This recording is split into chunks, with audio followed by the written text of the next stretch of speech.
Oke, bismillah. Assalamualaikum warahmatullahi wabarakatuh. Bismillahirrahmanirrahim. Alhamdulillahirabbil alamin.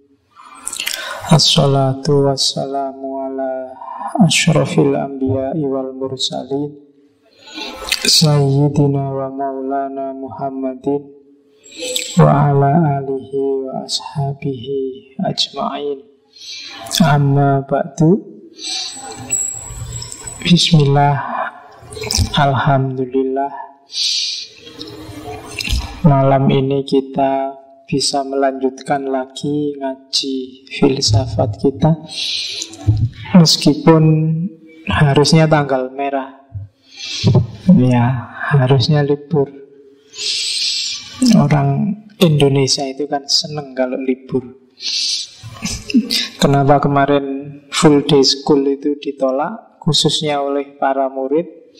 Karena hal paling menyenangkan bagi anak Indonesia yang sekolah adalah jam kosong dan libur.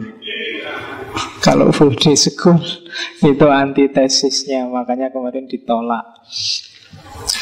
Oke, masih dalam suasana 17 Agustus. Malam ini kita nyampe ke tema yang juga 117. Sama-sama 17-nya. Ya mbok tafsir dhewe, enggak tahu. Bukan saya yang ngepasin.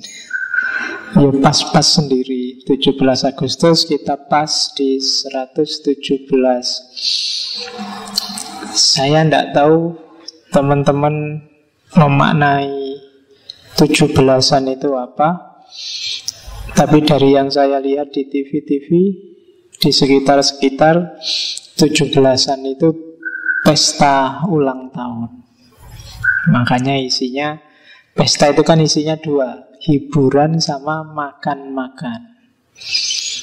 Di mana-mana isinya itu, nyari hiburan sama makan-makan. Selain upacara yang sifatnya seremonial. Dan kalau urusan pesta, orang Indonesia itu ahlinya. Kecelakaan aja jadi pesta. Teroris nembak-nembak jadi pesta.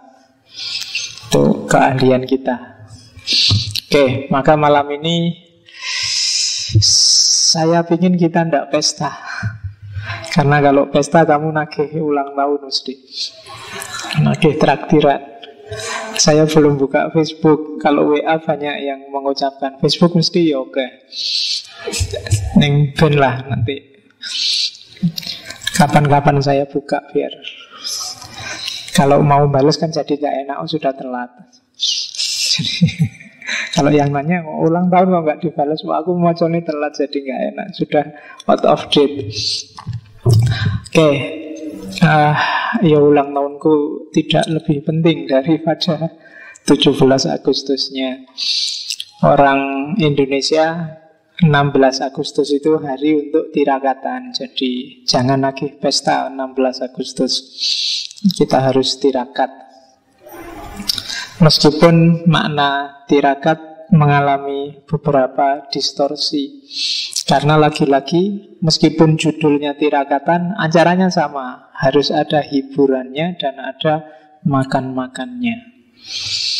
Itu yang selama ini sering terjadi. Oke, bismillah.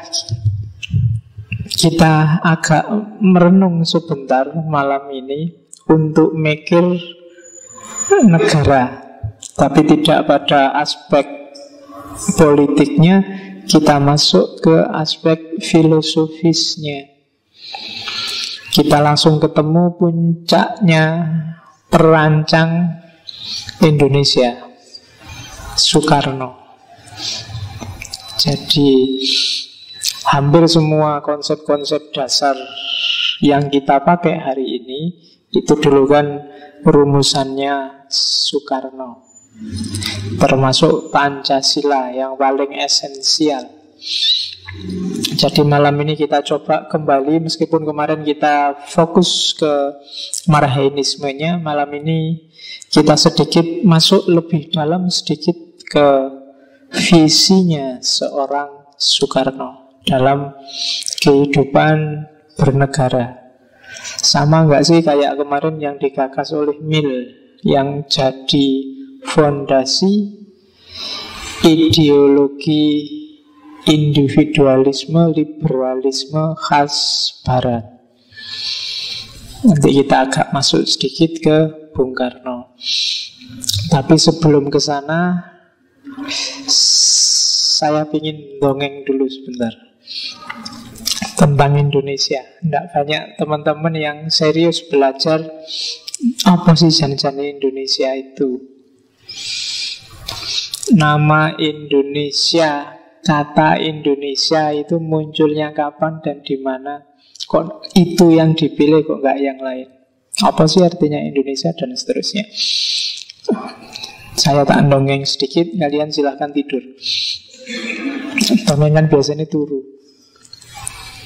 Jadi daerah kita ini, negara yang orang menyebutnya Katulistiwa, Jamrut Katulistiwa, yang bentuknya kayak roti yang dipalu, kayak roti utuh terus dipalu, terus pecah kecil-kecil.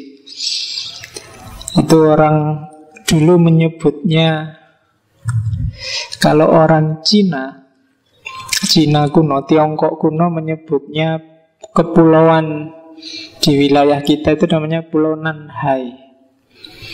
Orang menyebutnya Kepulauan Laut Selatan.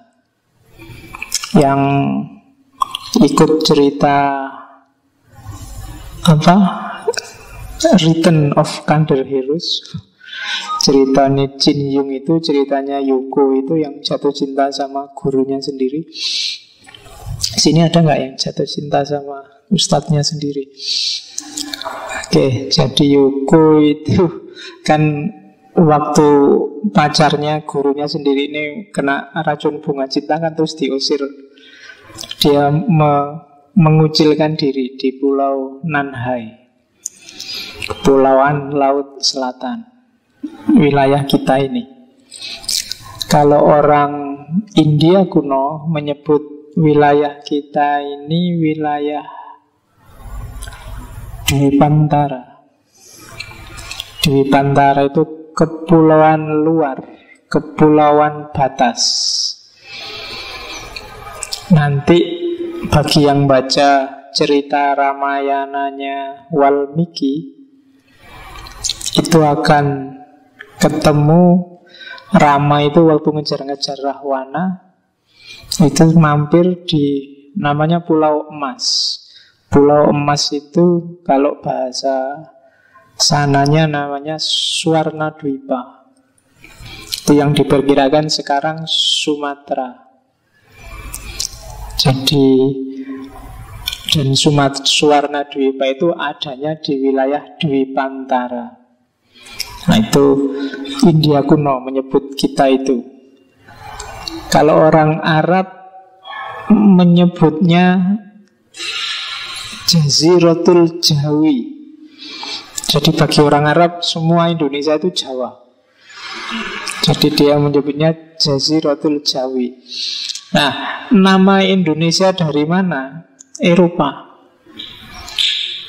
Jadi orang Eropa itu zaman awal-awal ingin menjelajah kemana-mana, menganggap Asia itu isinya cuma 4: Arab, Persia, Tiongkok, dan India. Semua wilayah antara Tiongkok dan Persia itu bagi orang Eropa saat itu ya India namanya. Maka Indonesia juga dianggap India karena kebetulan dijajah oleh Belanda, terus dikenalnya Hindia Belanda. Oleh orang Jepang menyebut kita itu India Timur.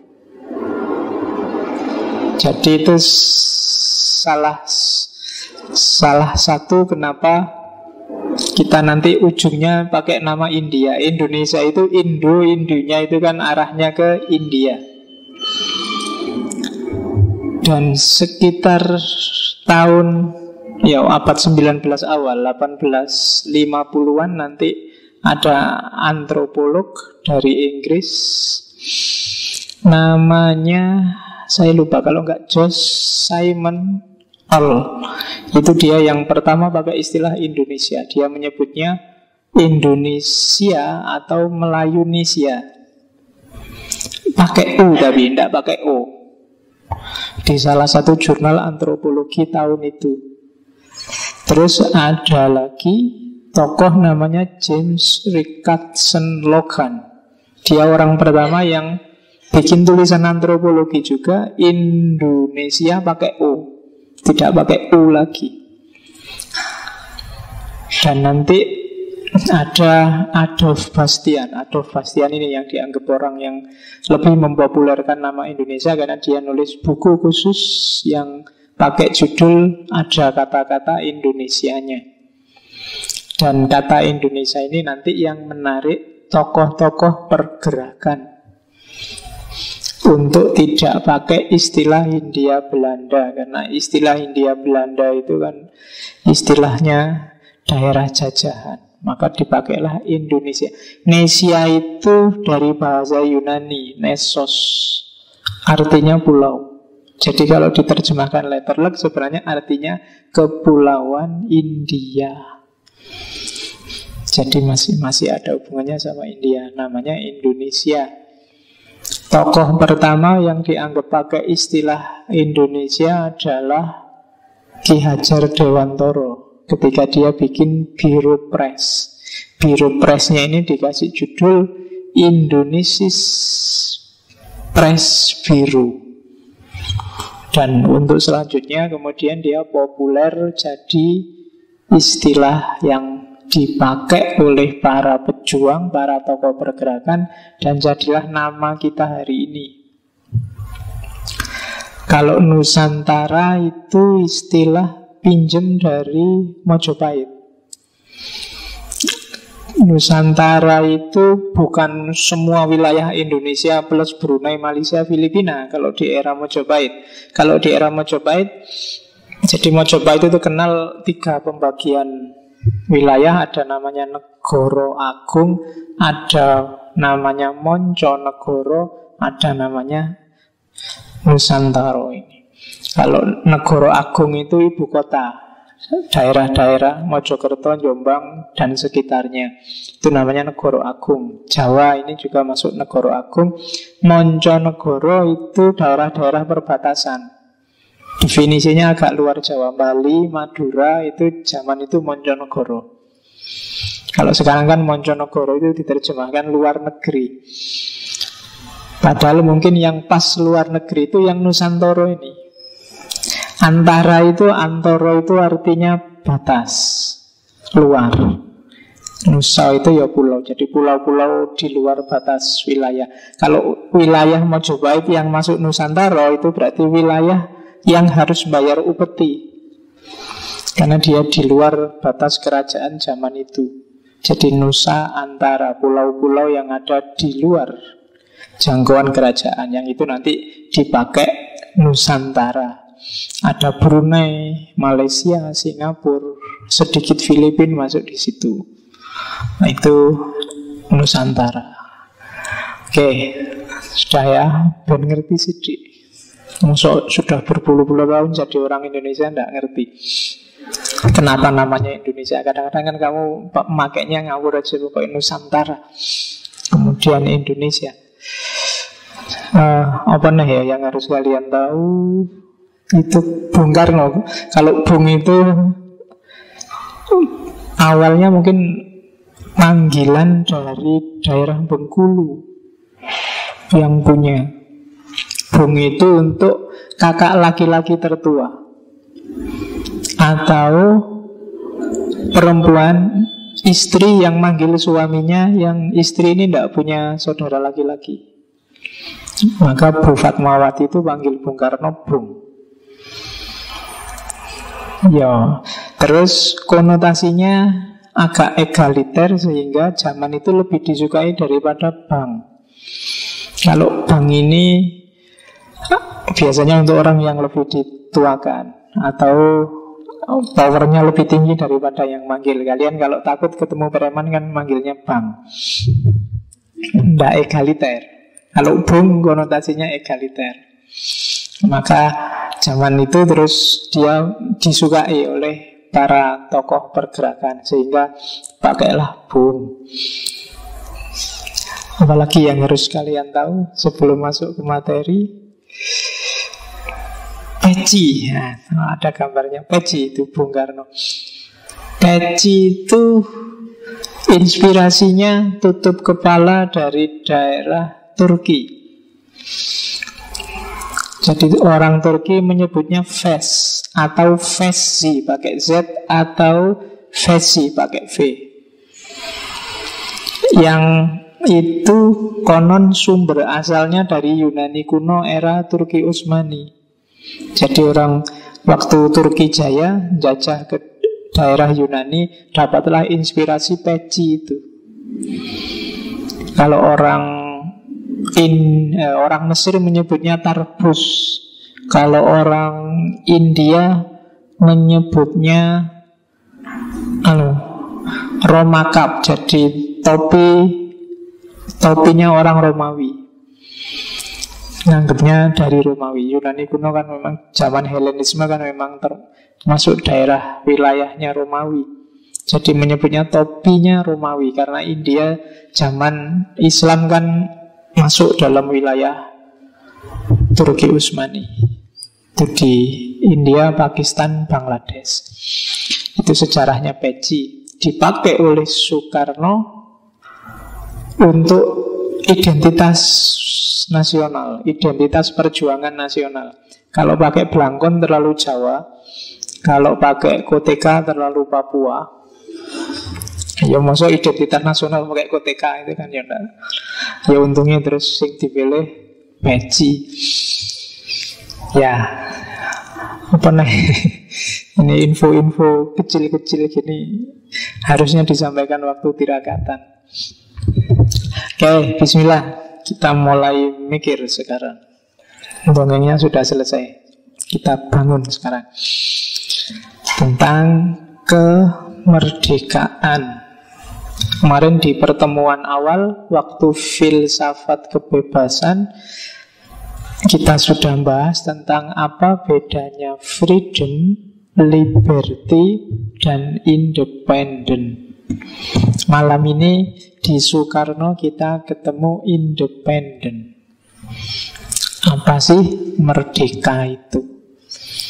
Sejak pagi tadi sampai hari ini di WA kan banyak sekali yang teriak-teriak merdeka. Apa sih merdeka itu? Oke, bismillah kita belajar. Malam ini mungkin saya banyak ngutip-ngutip aja dari di bawah bendera revolusi. Mungkin agak acak, nggak kayak biasanya. Pokoknya yang menurut saya inspiring tak ambil dari di bawah bendera revolusi itu. Buku tebal yang isinya sekitar 61 tulisan-tulisannya Soekarno yang ditulis mulai tahun 1926 sampai 1941. Belakangan jadi 2 jilid. Meskipun aslinya sebenarnya ya 1 jilid itu, cuma jilid kedua isinya pidato-pidato Bung Karno waktu jadi presiden. Genrenya ada fase-fase awal tulisannya Soekarno itu kelihatan Marxisme sosialismenya, fase-fase kedua sangat terasa marxismenya, dan tulisan-tulisan akhir kelihatan banyak ngomong tentang Islam. Meskipun Soekarno sendiri tidak pernah mondok, dia belajar Islam dari diskusi dan debat sama teman-temannya, termasuk beberapa tokoh Muslim. Oke. Petian pertama. Ini Soekarno mengingatkan kita semua, baik yang tokoh maupun tidak tokoh, tentang ihwal mikir dan ideologi. Katanya Soekarno, dia mengingatkan, itu tak kutip apa adanya, ejaannya masih ejaan lama. Jadi Y pakai J, kalau J pakai DJ. Yang lain sama. Sekali lagi, kepada seluruh umat manusia, kepada pemimpin-pemimpin di semua negara, kepada pemikir-pemikir semua bangsa, saya anjurkan untuk think and rethink. Pikirkan dan pikirkan lagi, dan merenungkan. Apa yang harus direnungkan? Adakah sistem-sistem falsafah atau teori-teori politik usang yang tuan-tuan pakai itu membawa manusia lebih dekat kepada kebahagiaan dan kesejahteraan dan keamanan, ataukah membawa manusia lebih dekat kepada ketidakbahagiaan, ketidaksejahteraan, ketidakamanan, ketidakselamatan. Jadi ini Soekarno nyindir kita. Tiap hari kita ngomong politik di TV itu mulai pagi jam 5 itu sudah debat politik. Sampai malam jam 11:30 itu ILC belum bubar. Debat politik. Hasilnya apa? Dengan semua teori politik, filosofi politik itu, kita tambah bahagia, tambah tentrem, apa tambah sumpek, apa tambah ruwet. Kita tambah sejahtera, apa nambah musuh. Jadi Soekarno mengingatkan itu.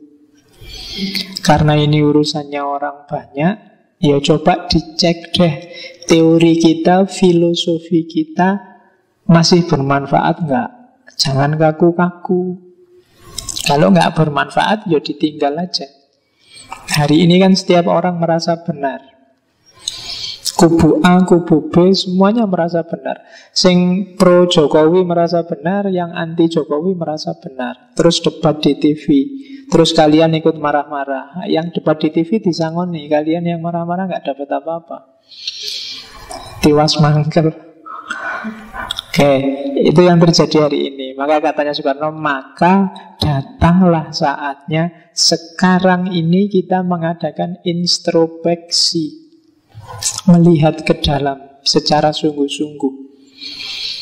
Ini hampir semua penceramah, hampir semua motivator selalu ngomong introspeksi. Kalau di agama muhasabah, tapi jarang orang mau praktek.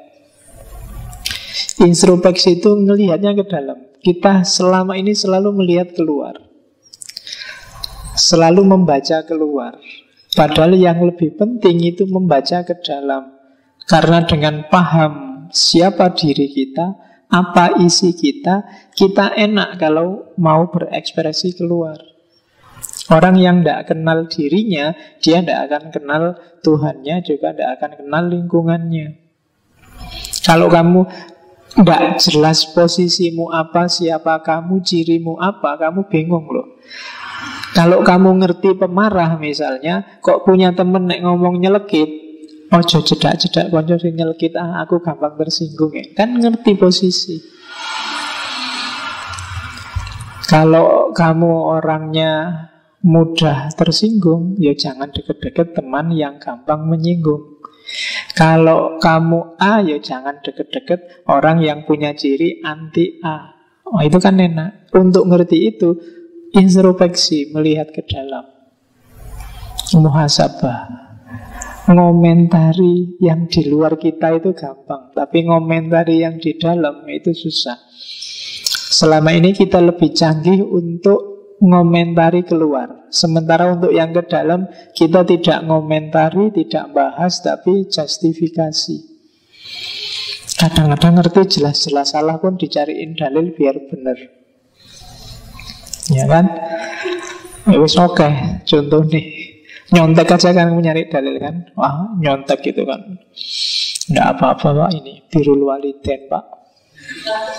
Dengan nyontek kan saya bisa lulus cepat Pak, nilainya bagus, orang tua senang. Oh, itu perintahnya Allah itu. Iya kan? Bohong aja kan kadang kalian, ini kan urusan tidak penting Pak, bohong-bohong dikit juga tidak apa-apa, kan justifikasi. Oke, itu berarti apa? Kamu kehilangan daya kritis terhadap dirimu sendiri, padahal itu penting. Begitu kamu tidak kritis terhadap dirimu sendiri, kamu mandek sudah, selesai. Karena kamu anggap dirimu sudah pasti benar. Wah, itu bahaya. Maka di pembukaan saya ingatkan pakai teorinya Soekarno. Adakah itu semakin bikin kamu bahagia, bikin semakin sejahtera, semakin nyaman, semakin aman, teori apapun, konsep apapun? Kalau enggak, tinggalan. Hari ini banyak sekali teori, konsep, ide yang berjejal-jejal rebutan masuk ke kepalamu. Lewat Facebook, lewat WA, lewat macam-macam TV, internet.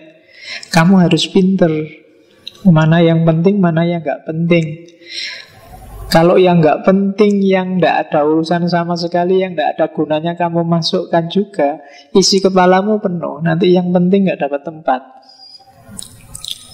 Iya kan? Diam kan itu tiap hari nasihat itu panjang-panjang loh. WA-mu sampai hang.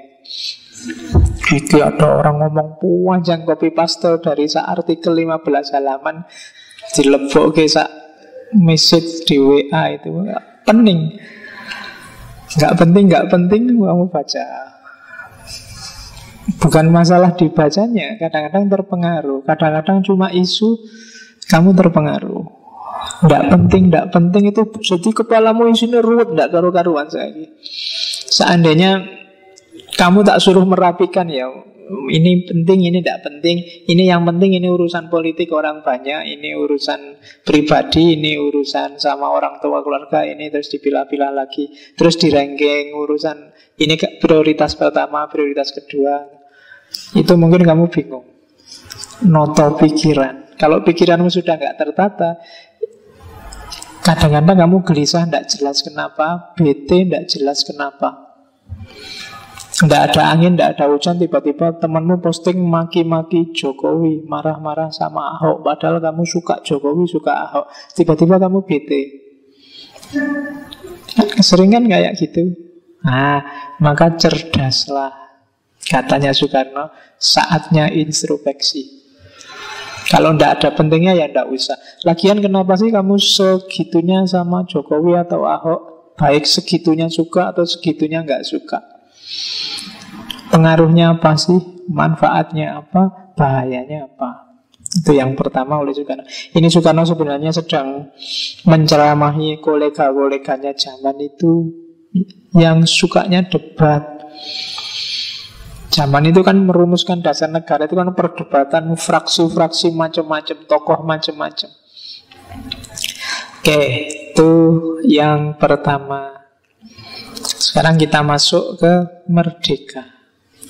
Sebelum ke gagasannya Soekarno, kayak tadi ya, kita belajar pelan-pelan dulu merdeka itu apa.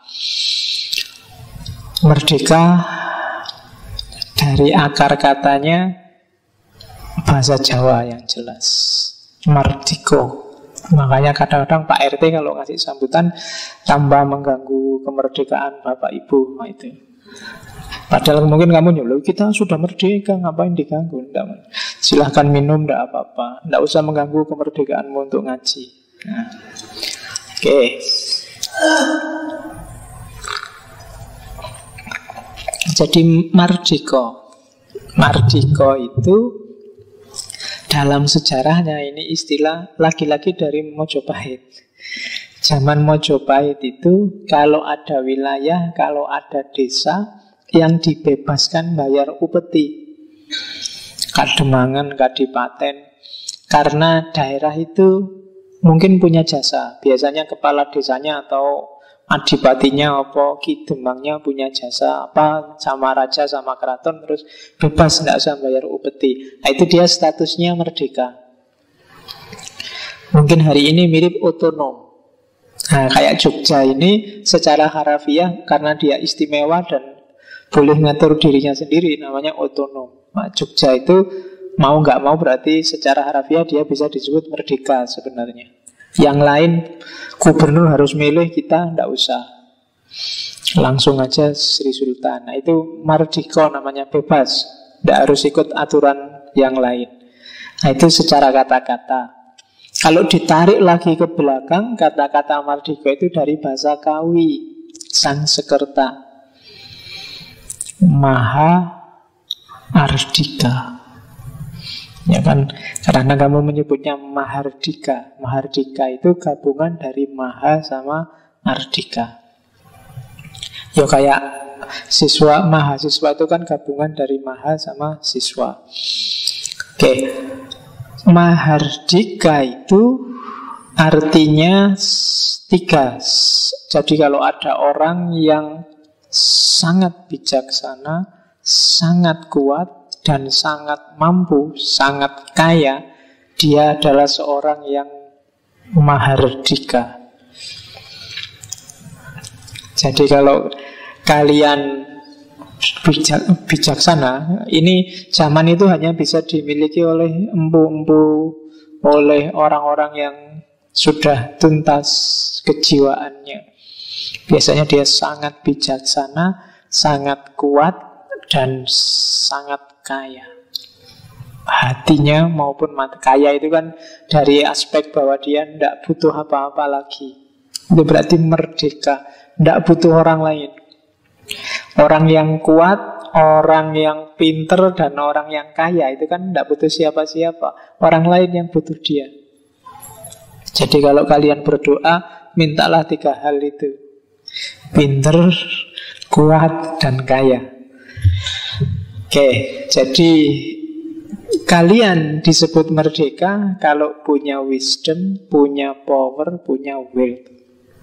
Bijaksana, kalau zaman dulu punya power itu berarti sakti, dan sugih, kaya.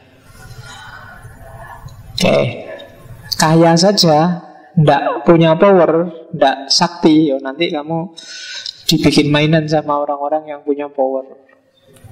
Atau punya power dan kaya tapi tidak bijaksana, kekayaan dan kekuatan itu akan balik menghantammu sendiri karena kamu menggunakannya tidak bijaksana.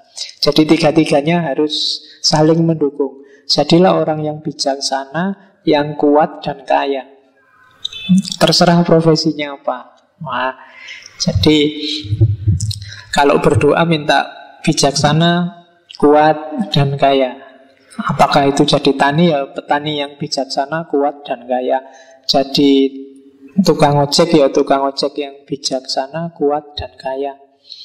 Dagang, ya pedagang yang bijaksana, kuat, dan kaya. Itu namanya berarti kamu pedagang yang merdeka. Mahasiswa juga begitu. Jadilah mahasiswa yang bijaksana. Bijaksana itu bisa ngatur kapan harus lulus, kapan harus cuti. Ya, kadang-kadang kamu tidak bijaksana. Wong kuliah tinggal dikit aja dibelani cuti setahun. Eman-eman Pak, ono jatah setahun nganggur ngapain? Kan sudah tak bilang orang Indonesia itu paling pintar memanfaatkan waktu kosong dan waktu libur. Dan ya harus bijaksana. Mahasiswa nggak punya power, nggak punya kekuatan juga nggak canggih ya. Kesaktiannya mahasiswa kan menguasai materi kuliah, menguasai itu kesaktian. Mbok kamu rajin tiap hari masuk tapi ndak sakti, podo wae, ngulang lagi, ndak lulus terus wae, berarti kurang sakti. Dan yang ketiga kaya, mesti wae, kalau ndak kaya kamu ndak iso daftar ulang. Oke, nah kalau kamu nggak punya 3 bekal ini berarti kamu bukan mahasiswa yang merdeka. Mau bayar aja pontang-panting nyari beasiswa, mau ujian pontang-panting nyari catatan, berarti kamu nggak sakti. Oke, bolak-balik bikin pernyataan mau ke DO, nggak sakti juga berarti. Oke ya, jadi itu merdeka secara harafiah. Berarti nanti kalau ditarik ke mana yang lebih tinggi, variabel ini harus ada. Berarti negara itu merdeka kalau dia dikelola secara bijaksana, SDA-nya kuat, berarti punya power, kekayaan negara, devisanya, kekuatan finansialnya juga tangguh. Baru dia merdeka yang sejati. Kalau enggak tetap nanti akan tergantung macam-macam. Pasti butuh macam-macam, butuh negara lain lah, butuh dukungan A, dukungan B, dan tidak akan bisa mandiri, tidak akan bisa merdeka yang sejati. Oke, terus, nah, konotasi tadi hari ini ditarik lagi makna merdeka itu jadi kekuasaan untuk menentukan dirinya sendiri. Jadi dari makna mahardika tadi, terus hari ini kalau di kamus-kamus merdeka itu didefinisikan sebagai kekuatan untuk menentukan diri sendiri, untuk berbuat atau tidak berbuat. Logikanya apa? Berarti merdeka itu butuh kekuasaan, butuh power, butuh kekuatan. Kekuasaan apa? Kekuasaan menguasai diri.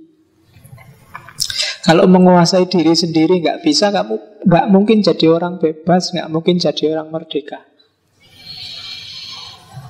Nanti panjang Soekarno ngomong tentang itu. Nah, cuma perhatikan merdeka yang sering diterjemahkan sebagai kebebasan, itu bebas itu tidak sama dengan liar. Ada bedanya. Kalau bebas itu bertanggung jawab, pilihanmu tanggunglah akibatnya. Tapi kalau liar itu tidak, dia tidak peduli. Ngamuk itu kan liar, mau nabrak tidak karu-karuan, itu nggak peduli sama hasilnya, itu liar. Melakukan sesuatu yang kalau dituntut hasilnya dia nggak mau tanggung jawab, itu biasanya hasil keliaran karena nggak terkontrol. Tapi kemerdekaan itu bertanggung jawab. Bedanya di situ. Yang kedua, merdeka itu sadar, kalau liar itu tidak terkontrol, dalam kondisi nggak sadar. Jadi misalnya kalian demo, ngamuk-ngamuk, mecah-mecah kocok, bakar-bakar ban, bakar-bakar kampus. Itu sadar apa enggak?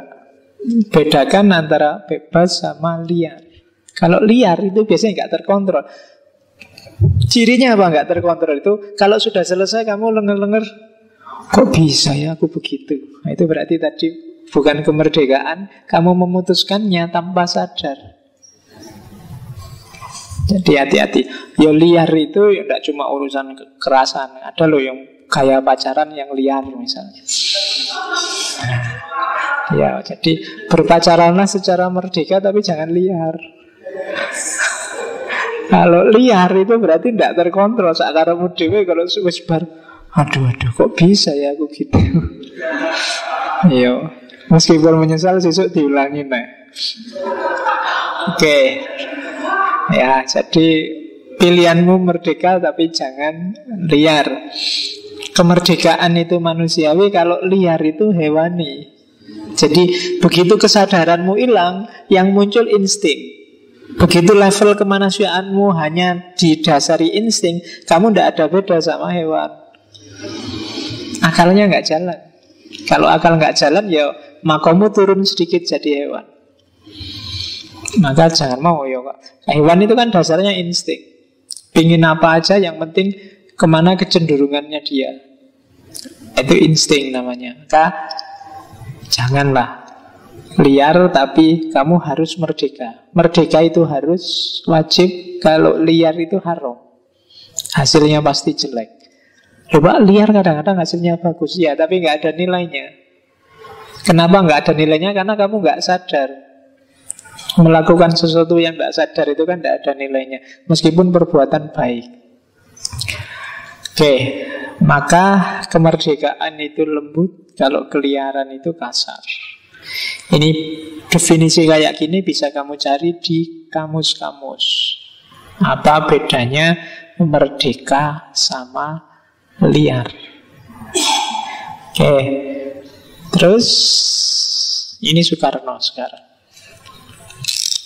Definisi kuno, definisi sekarang. Katanya Soekarno, saudara-saudara, apakah yang dinamakan merdeka? Di dalam tahun 33 saya telah menulis risalah yang bernama Mencapai Indonesia Merdeka. Maka di dalam risalah tahun 33 itu telah saya katakan bahwa kemerdekaan politike unafhankelijk, political independent, tak lain, tak bukan ialah satu jembatan. Jembatan emas. Saya katakan di dalam kitab itu bahwa di seberangnya jembatan itulah kita sempurnakan, kita punya masyarakat. Ya, ini kalimatnya ada beberapa poin. Yang pertama, poinnya adalah freedom of dulu harus kamu tempuh sebelum freedom for. Bebaskan dulu dirimu dari keterjajahan oleh apapun, baru kamu rancang ingin membentuk hidup yang seperti apa. Bebas dari dulu, baru bebas untuk. Pilih dulu ini, jembatannya bebas dari dulu. Nggak usah pening, besok biaya kalau sudah nggak usah. Yang penting kamu bebas dulu. Bebas dari keterkungkungan, bebas dari keterjajahan, itu gerbangnya. Sebelum melalui ini, semua yang lain nggak ada artinya. Ya nanti kalau sudah bebas, kita rancang bareng-bareng dengan bebas. Ingin struktur masyarakat yang semacam apa? Di situ Bung Karno ngutip pendapatnya Armstrong yang ketika dia ngomong cerita tentang Ibnu Saud. Ibnu Saud itu mendirikan Arab Saudi itu negara itu dadaan. Masyarakatnya masih nomad, masih barbar, masih badui, tidak ngerti apa-apa, pendidikannya sangat rendah. Bahkan ada cerita mobil pertama, mobilnya Ibnu Saud itu sama pembantunya diiseni pakai gandum. Dianggapnya kayak orang. Makannya pakai, nah orang kan makan gandum, terus mobilnya biar bisa jalan dikasih makan gandum. Betapa cerdasnya zaman itu. Loh, masyarakat yang barbar, nomad, badui kayak gini ya, toh bisa dibangun, disulap sekejap dia jadi negara yang luar biasa. Yang penting merdeka dulu. Kalau mikir, oh ini orangnya badui, apa bisa ya bangun negara, enggak jalan. Merdeka aja dulu, bebaskan aja dulu dirimu kalau merasa terjajah, kalau merasa terkungkung. Setelah itu baru kamu rancang. Pingin masa depan yang kayak gimana, pingin masyarakat yang kayak gimana. Selama kita masih terkungkung, ya ndak bisa ngapa-ngapain. Jadi freedom of syarat pertama, bebas dulu. Jembatannya ini, kalau bahasanya Soekarno, jembatan emasnya. Makanya proklamasi itu kan agak dadaan. Soekarno sendiri masih mikir-mikir, tapi kemudian ya memang harus sekarang, sudah saatnya. Itu pun ditunda sehari. Para pemuda saat itu pinginnya tanggal 16. Mungkin kalau ulang tahunnya 16 kemarin pas sama ulang tahun saya, tapi Soekarno tidak mau. Ya, Soekarno pinginnya 17. Waktu ditanya anak-anak muda, kok 17? Tidak tahu ya, insting saya 17 itu hari baik. Jawabnya tidak pakai rasio, dia pakai insting. Menurut saya 17 kok baik ya. Jadi sholat 17 rakaat. Ini bulan puasa, kalau Al-Quran turun 17 Ramadan zaman itu. Jadi jawabannya agak mistik. Dan akhirnya ditunda tanggal 17 besoknya. Itu pun sebenarnya masih belum ada apa-apa, belum siap apa-apa. Sebagai negara belum punya apa-apa. Tapi tetap harus deklarasi, biar aja lahir dulu tidak apa-apa. Nanti diopeni belakangan. Ya kalau bayi itu mungkin bayi sesar.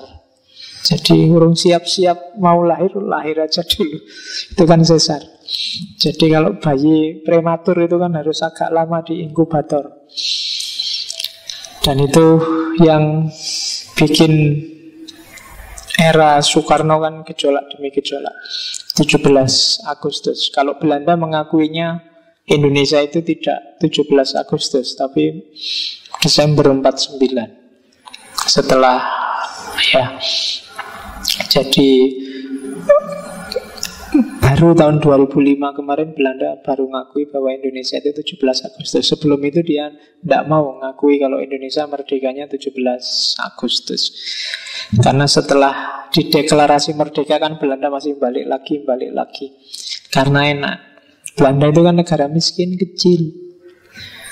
Itu bisa menjajah Indonesia semakmur ini, seluas ini. Betapa jasa kita pada orang Belanda. Oke, pahala kita besar. Oke, terus. Jadi yang pertama merdeka dulu. Yang kedua dari kalimatnya Soekarno itu, kemerdekaan itu jembatan emas. Berarti merdeka itu cuma alat. Merdeka itu bukan tujuan. Dia alat. Alat paling dasar. Bedakan itu. Sama kayak kalian yang suka kebebasan tiap hari teriak-teriak kebebasan. Iya, tidak keliru. Cuma ingatlah kebebasanmu itu alat. Gunakan untuk tujuan-tujuan yang baik. Jangan selesai di kebebasan. Ya kan? Kayak dulu waktu kita menurunkan Soeharto bareng-bareng, Soeharto turun tahun 98 terus bingung lah ini mau ngapain. Ya sesuai undang-undang ya ngangkat wakil presiden, dilantik MPR. MPR sudah terlanjur dibubarkan. Itu kan bingung sendiri. Nah itu karena memang target. Ya reformasi itu alat.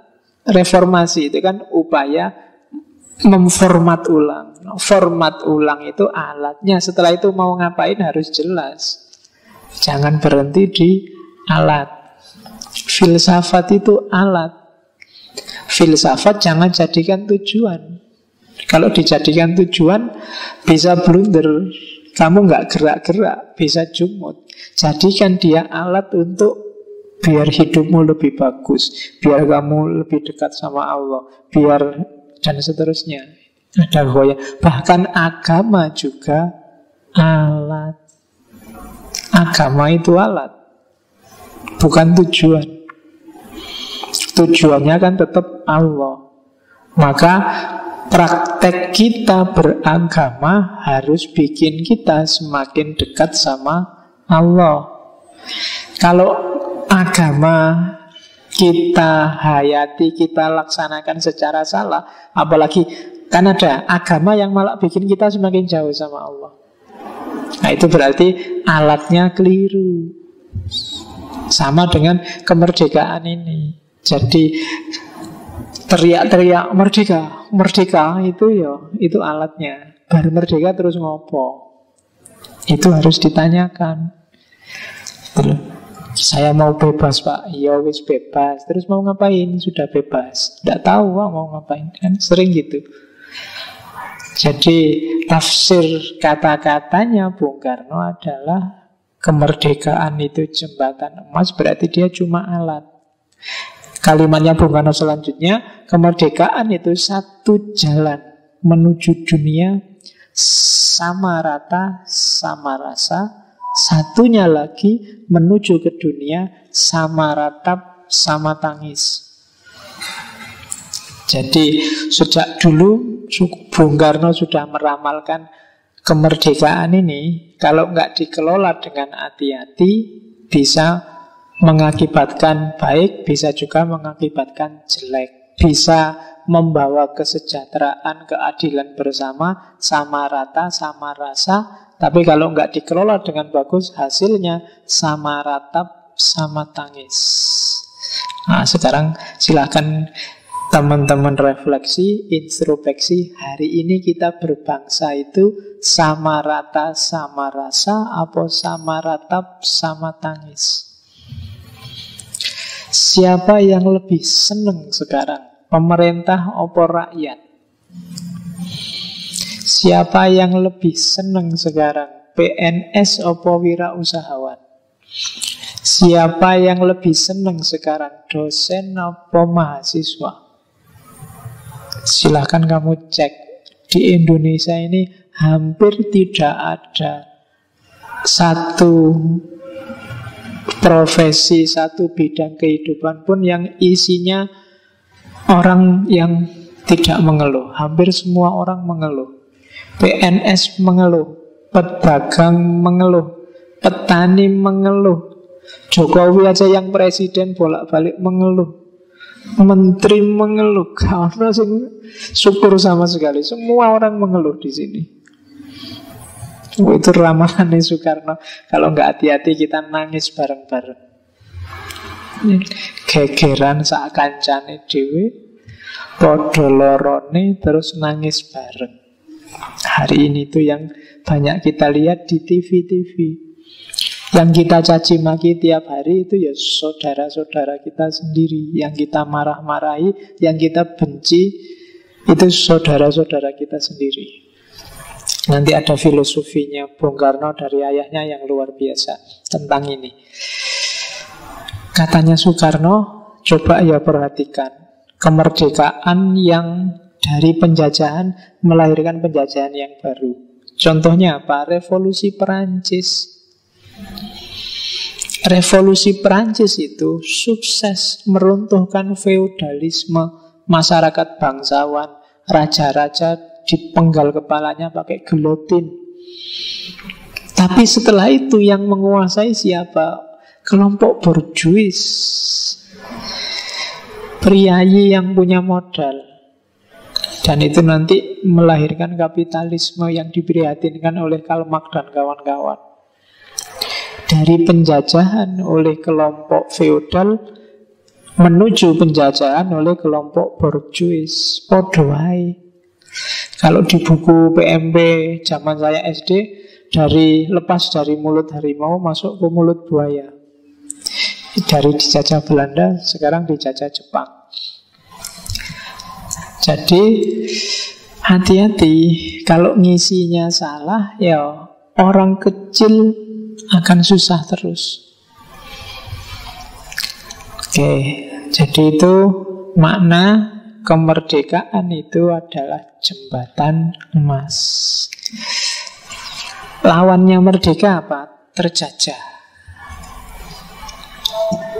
Terjajah itu berarti ya definisinya lawannya tadi. Tidak mandiri, tidak punya kekuatan, tidak menguasai kekayaan meskipun miliknya sendiri. Jadi tidak bisa memutuskan nasibnya sendiri. Kalau pakai kalimatnya Bung Karno, sebagian atau semua syarat-syarat hidup, baik ekonomi, sosial, politik, diperuntukkan untuk kepentingan yang bukan kepentingannya, bahkan berlawanan dengan kepentingannya. Waktu Belanda menjajah, kita kerja menghasilkan sesuatu dibawa pulang oleh Belanda. Waktu Jepang jajah juga begitu. Kita tidak menguasai diri kita sendiri. Hasil kerja kita dinikmati orang lain. Kita nggak dapat apa-apa. Itu yang kalau dalam bahasa Karl Marx, kita teralienasi. Manusia itu bahagia kalau ekspresi dirinya bisa dinikmati sendiri. Kalau produknya diakui sebagai produknya dan dia menikmati hasilnya. Tapi kalau enggak, ya berarti kamu masih terjajah. Jadi kamu menghasilkan sesuatu yang menikmati orang lain dan kamu nggak dapat apa-apa. Yang kedua, terjajah itu tidak berkuasa atas dirinya sendiri. Mau ngapain aja kalian nggak bisa memutuskan. Berarti kalian terjajah. Kuliah mau di fakultas mana? Kamu dipengaruhi A, dipengaruhi B. Berarti kamu terjajah. Hari ini saya bilang tadi, opini, pendapat, komentar di kiri kananmu berseliweran. Rasanya semuanya benar. Oh, itu bikin kamu terpojok kan. Terpaksa kadang harus milih salah satu pendapat. Kabeh bener. Kenapa semua benar? Karena kadang-kadang orang tidak bisa membedakan mana rasional, mana rasionalisasi. Mungkin minggu lalu saya ngomong itu. Itu kan kayak ceritanya siapa? Mullah Nasruddin sama anaknya bawa keledai. Perjalanan tahap pertama, anaknya yang naik keledai. Terus ada orang komentar, itu anak nggak tahu diri, anak durhaka. Bapaknya suruh jalan kok, anaknya naik keledai. Kebalik, anak itu harus berbakti pada orang tua. Akhirnya Nasruddin, oh iya nak, anak itu harus berbakti. Kamu di bawah, bapak yang di atas. Jalan lagi, ada orang komentar lagi, itu bapak gimana sih? Anaknya disuruh jalan capek-capek, bapaknya malah enak-enakan. Bapak itu kan yang harus tanggung jawab sama anak. Oh iya ya. Turun lagi. Tadi anaknya salah, bapaknya salah. Udahlah, keledainya nggak usah dinaikin, dituntun aja. Ada lagi orang komentar, ini dua orang kok bodoh banget bawa keledai kok nggak dinaikin. Bawa keledai itu ya dinaikin. Bingung lagi Nasruddin. Gitu ya, dinaiki sendiri, nggak dinaiki berdua aja. Kalau gitu dinaikilah berdua. Orang komentar lagi, wah ndak punya peri kebinatangan itu. Keledai kayak gitu dinaiki berdua. Wah, sumpek lagi. Akhirnya jengkel-jengkel, udahlah keledainya aja yang kita pikul bareng. Dipikulah keledai itu bareng. Nah, itu sindiran luar biasa bagi kehidupan kita hari ini. Banyak hal yang seolah-olah rasional semua, dan kamu harus milih. Kamu tidak mikir kebutuhanmu apa, yang kamu perlukan itu apa. Kamu hanya dengar orang di sekelilingmu ngomong apa. Kamu misalnya pakai jeans, pakai jaket karena kamu nggak tahan AC, terus komentar, kok pakai jaket tuh, nggak keren. Kalau kamu ingin keren ya pakai kaos, terus kamu pakai kaos, padahal kamu nggak kuat AC, akhirnya masuk angin. Kenapa? Kamu dengerin orang-orang sekitarmu. Kamu nggak bisa membaca dirimu sendiri, akhirnya dibacakan orang. Seolah-olah rasional, tapi tidak selalu relevan sama dirimu. Berarti kamu masih terjajah. Ya kan? Berseliweran perspektif hari ini. Semuanya seolah-olah benar. Tapi yang ngerti mana yang pas dan tidak untuk dirimu sendiri, untuk hidupmu sendiri, ya kamu sendiri. Oke. Upacara bendera itu bisa baik, bisa buruk. Kamu bisa nyari 1001 dalil ngomong baiknya, juga bisa nyari ratusan dalil ngomong jeleknya upacara. Kamu bisa ngomong upacara itu cuma seremonial, formalitas, tidak penting. Yang penting jiwanya. Nah, bisa aja kan orang ngomong gitu. Oh, kamu bisa nyari temanmu yang pacaran dan bilang bahwa pacaran lebih baik daripada kuliah. Temanmu yang satu bilang pacaran itu ganggu kuliah. Kalau kamu tanya masing-masing, dia bisa mengeluarkan dalilnya sendiri-sendiri dan rasional semua. Yang pacaran sambil kuliah bilang, loh, dengan pacaran kita ini hidupnya bergairah terus, semangat. Apalagi pacarnya sak kelas, sak kampus, rajin ke kampus akhirnya. Loh kan iso wae nggak dalil. Yang tidak punya mondok pacaran itu ganggu kuliah, mau belajar nggak harus apel, nggak harus jemput. Dua-duanya rasional. Tapi mana yang pas untuk hidupmu, kamu sendiri yang tahu. Kalau kamu terus diombang-ambingkan ke kiri dan ke kanan, berarti kamu masih terjajah, tidak menguasai dirimu sendiri. Oke. Ya kalau orang terjajah, itu berarti dia tidak bisa memutuskan nasibnya sendiri. Itu ciri-ciri orang yang tidak kenal dirinya sendiri. Kenapa kamu gampang terpengaruh? Karena kamu nggak ngerti kebutuhanmu itu apa. Maka tadi yang paling pertama kuncinya introspeksilah. Kamu itu tipe orang yang kayak gimana, butuhnya apa, ngertinya apa. Saya itu kalau pakai yang formal-formal Pak, tidak bisa Pak. Kalau saya pakai jas itu sumpah luar biasa. Apalagi pakai jubah, pakai serban. Aduh, kalau gitu saya biasa aja Pak, pakai sarung, pakai itu. Itu kenal dirinya sendiri. Oke. Terus, nah ini terus Soekarno wanti-wanti. tolong lindungilah orang-orang kecil. Kemarin ini marhainisme. Kaum marhain, orang-orang kecil, jangan sampai nanti hanya kena getahnya, sementara kelompok borjuis yang makan nangkanya. Ini sebenarnya bagian dari yang saya omongkan bulan-bulan lalu tentang marhainisme. Jadi ini ciri pikiran sosialis. Jadi keberpihakan pada orang-orang yang lemah. Kita harus bela. Orang borjuis itu kan orang yang sudah kuat. Biarkan saja mereka nggak dikancani pun mereka sudah bisa hidup dengan nyaman tentram. Yang harus kita jejeri terus adalah mereka yang marhain, orang-orang kecil. Ilmunya terbatas, pengetahuannya terbatas, modalnya terbatas, apa-apanya terbatas. Temanilah, kalau bahasanya Al-Quran, kelompok mustad'afun, orang-orang yang lemah. Dan itu juga diwanti-wantikan oleh Soekarno. Kelompok marhain. Marhain itu kan buruh tani, kayak di marhain yang lalu. Dia kerja keras mati-matian, tidak ikut menikmati hasil panennya, wong dia cuma buruh.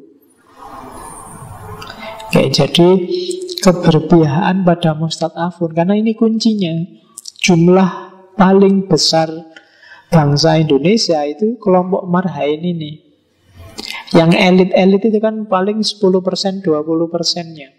Yang orang biasa itu bisa 70-80%-nya. Kadang-kadang yang kecil ini yang nyari enaknya terus. Mentang-mentang dia kuasa bikin aturan, dibikinlah aturan yang mengenakkan dia terus. Ini yang harus dikawal, katanya Soekarno. Jangan sampai yang marhain hanya kena getahnya, dan yang borjuis makan nangkanya. BBM harganya turun. Yang marhain tetap nggak bisa beli bensin. Wong ya turunnya paling berapa ribu. Tapi pengusaha besar, meskipun turun cuma 1.000, 2.000, dia untungnya luar biasa. Nah itu borjuis sama marhain. Banyak cerita yang bagi kita kecil tapi bagi mereka besar. Kebijakan seolah-olah menguntungkan yang kecil, tapi sebenarnya yang kecil itu hanya getahnya. Maka hati-hati, katanya Soekarno. Karena begitu ini terjadi, nanti di bagian lain di bawah bendera Rasul dia ngomong, orang yang terinjak itu, orang yang terjajah itu, lambat laun pasti sadar dan akan memberontak. Jangankan manusia, katanya Soekarno, cacing aja kalau diinjak keluget-keluget. Jadi ini marhain.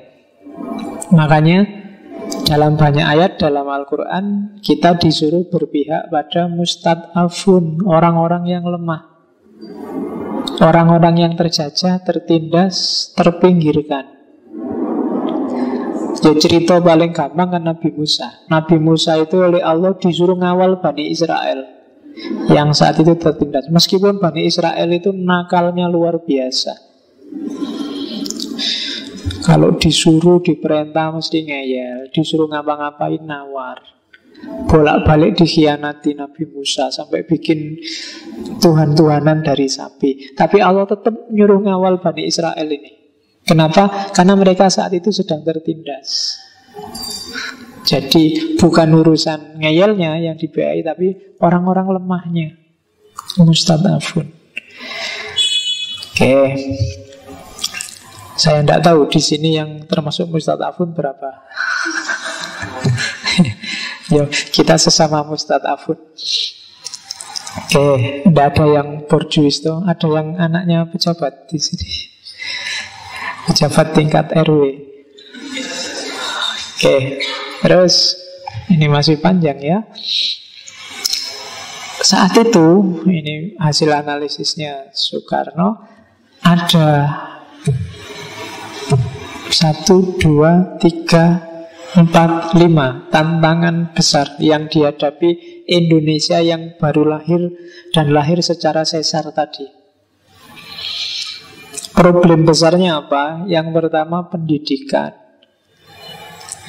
Zaman Belanda, pendidikan itu ada bagian dari politik etis, tapi tujuannya untuk kepentingannya Belanda. Ya memang kita terjajah. Jadi Belanda itu mendidik, bikin sekolahan untuk melahirkan pegawai-pegawai yang melayani kebutuhan Belanda. Apakah itu dokter, apakah itu pegawai administrasi, apakah itu sekolah-sekolah sekolah-sekolah itu kan dulu menghasilkan, yaitu nanti yang jadi cikal bakal melahirkan kelas-kelas priai. Jadi melahirkan orang-orang yang punya kemampuan yang dibutuhkan oleh Belanda. Dan mentalitas ini sebenarnya sampai hari ini masih ada.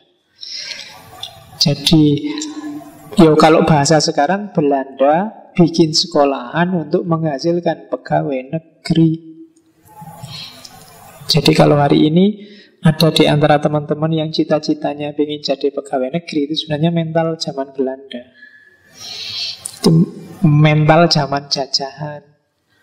Sekolah untuk jadi pegawai negeri. Dan itu memang oleh Belanda diarahkan ke situ karena Belanda butuh tenaga ahli yang bisa dibayar murah.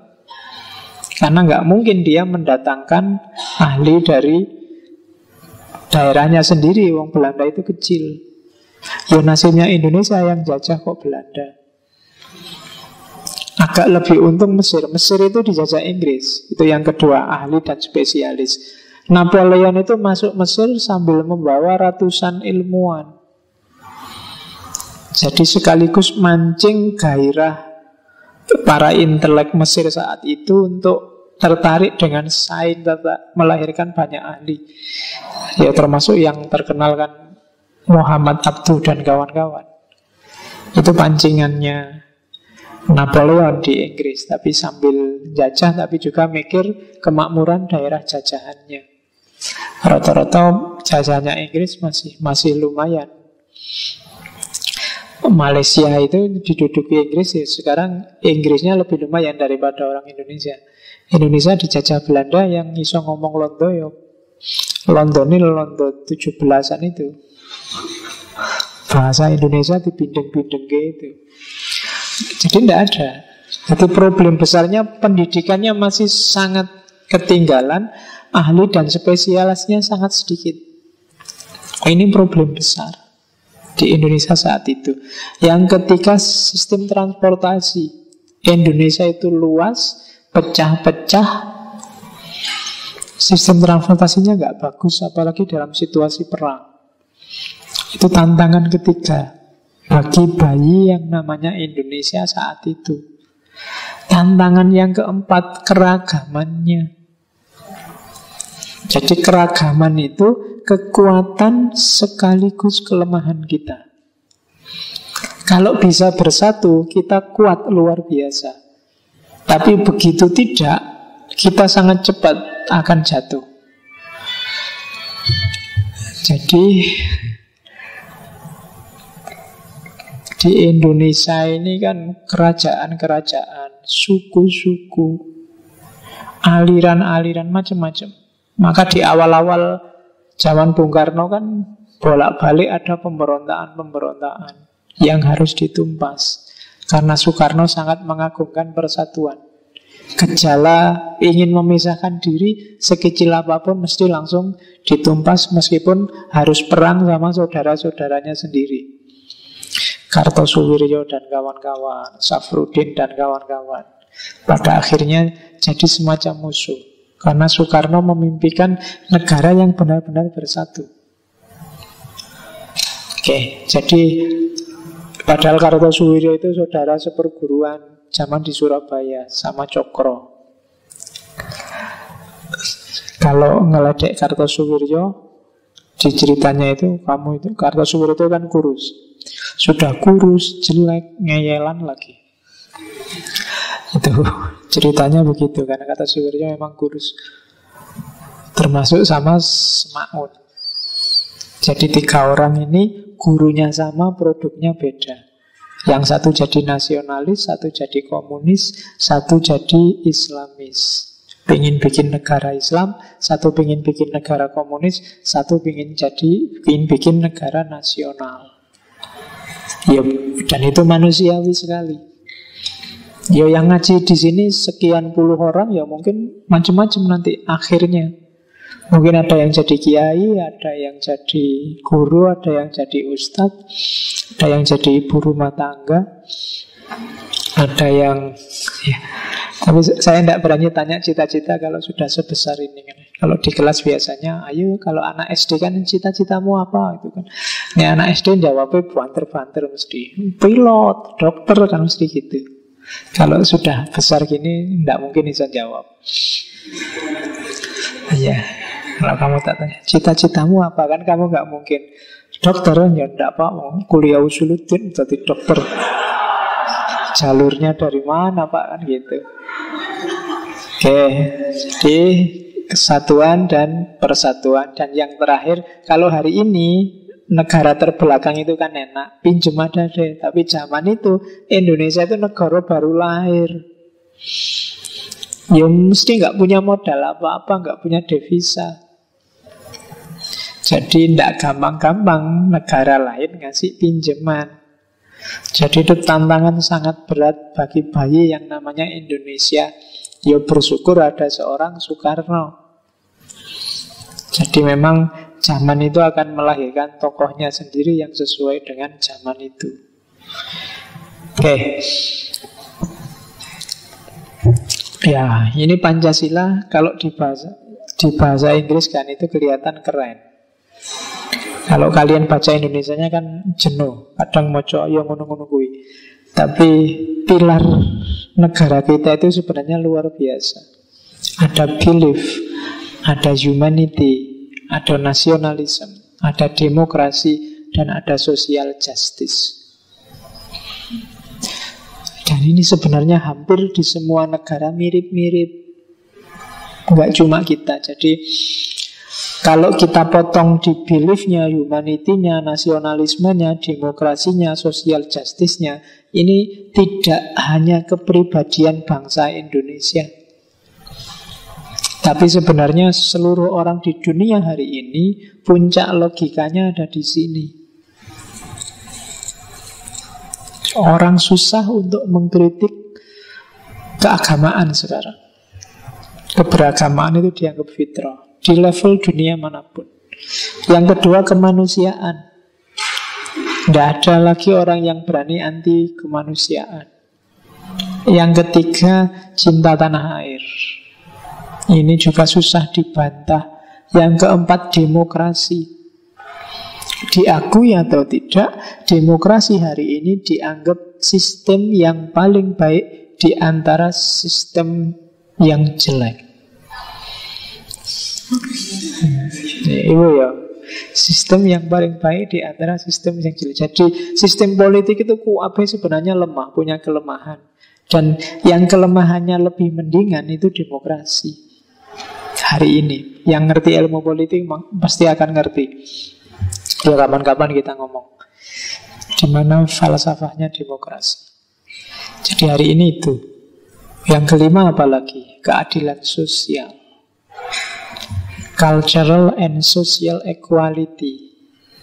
Jadi masyarakat yang sama rasa. Kalau seneng ya seneng kabeh, kalau nangis ya nangis semua. Tidak sendiri-sendiri. Itu pilar kehidupan kita. Jadi seorang Indonesia itu dia harus religius, dia harus manusiawi, dia harus cinta tanah air, dia harus demokratis dan keadilan sosial. Di level apapun, kamu punya lembaga apapun, punya visi apapun, selama masih Indonesia, kamu harus mancang 5 karakter ini. Jadilah seorang yang beriman, religius, jadilah seorang yang manusiawi, humanis, cintailah tanah airmu, hiduplah secara demokratis, dan jangan egois, sebarkanlah keadilan sosial. Jangan membeda-bedakan.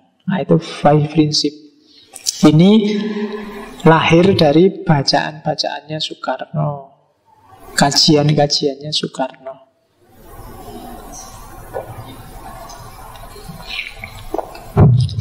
Ya, untuk jadi seorang Soekarno ya tidak mungkin instan.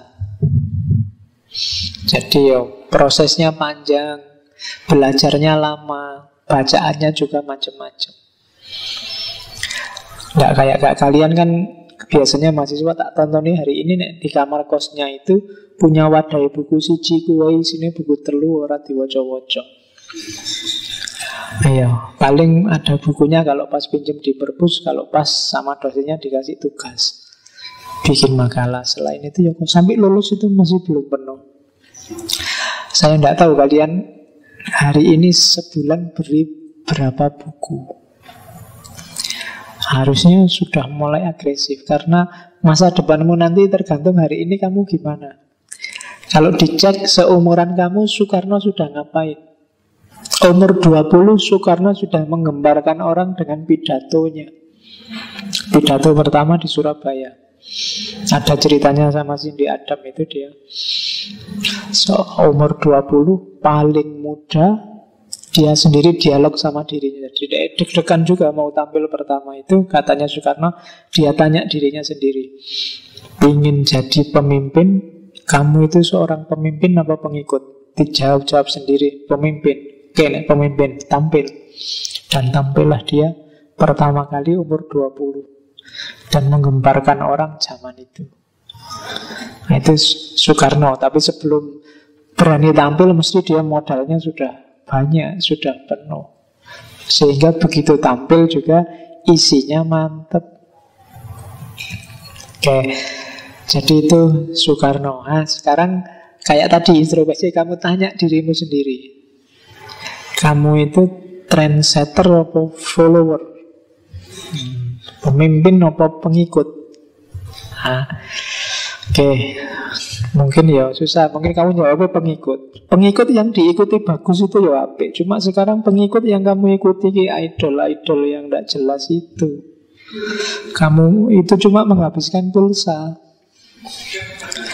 Jadi idolamu kan itu sekarang, penyanyi lah, artis lah. Dan cita-cita paling tinggi adalah selfie bersama idola. Hari ini kan itu anak-anak mudanya. Oke, ya bisa dibayangkan Indonesia ke depan. Makanya setiap kali ada audisi apa itu mesti ngantri. JEC itu bisa penuh. Baik yang bisa nyanyi maupun nggak bisa nyanyi, pokoknya adu nasib semua ingin jadi idola. Itu Indonesia hari ini.